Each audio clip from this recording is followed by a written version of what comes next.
नमस्कार, न्यूज फोर्नेशन देख रहे हैं आप। आपके साथ मैं हूं ऋचा शर्मा। लोजपा के नेता रामविलास पासवान लगातार लंबे समय से बीमार चल रहे थे और आखिरकार अब वो इस दुनिया में नहीं है।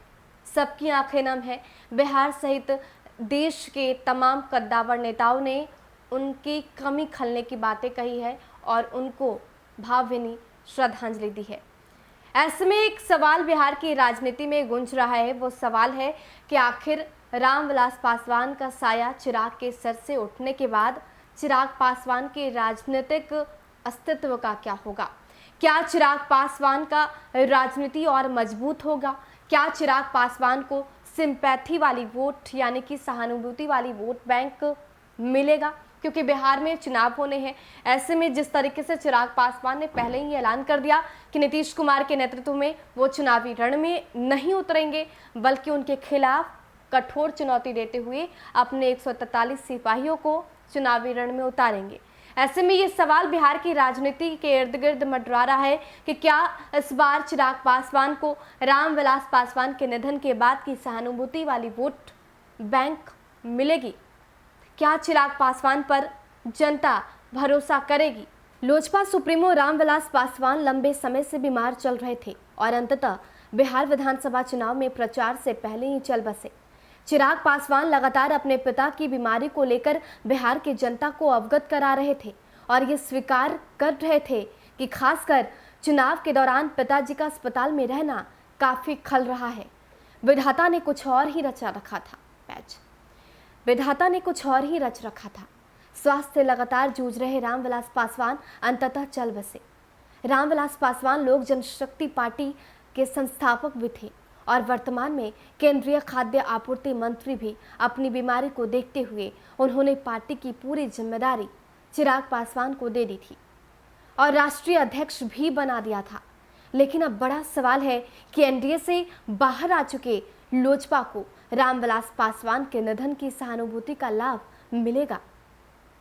पूर्व केंद्रीय मंत्री रामविलास पासवान का निधन हो चुका है, लेकिन बड़ा सवाल ये उठ रहा है कि बिहार चुनाव के नतीजों पर वरिष्ठ दलित नेता के निधन का प्रभाव होगा।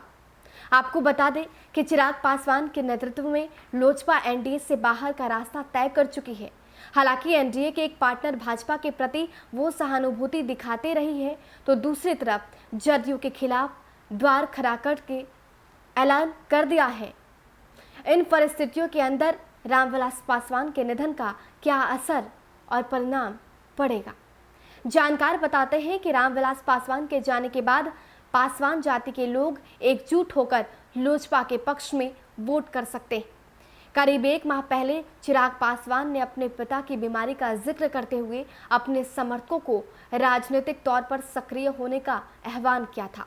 एक सवाल जो लोगों के जहन में है वो ये है कि क्या राष्ट्रीय स्तर पर अपने एक कद बना चुके रामविलास पासवान के बेटे चिराग पासवान बिहार में 5 स्थानों के वोट को एक रख पाएंगे? चिराग पासवान इसी कोशिश में लगे हुए हैं।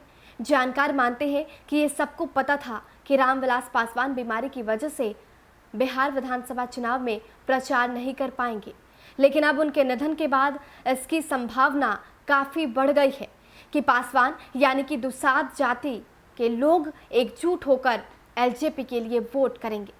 गौरतलब है कि प्रधानमंत्री मोदी से लेकर बीजेपी के तमाम बड़े नेताओं ने रामविलास पासवान के निधन पर गहरा दुख जताया है। हालांकि वहीं बिहार विधानसभा चुनाव में बीजेपी और जेडीयू से दो हाथ करने को लेकर एलजेपी आमने सामने है। पहले चरण के चुनाव को देखें तो एलजेपी की भूमिका स्पष्ट होते दिख रही है। बीजेपी की सीटों पर लोजपा ने एक भी प्रत्याशी खड़ा नहीं किया।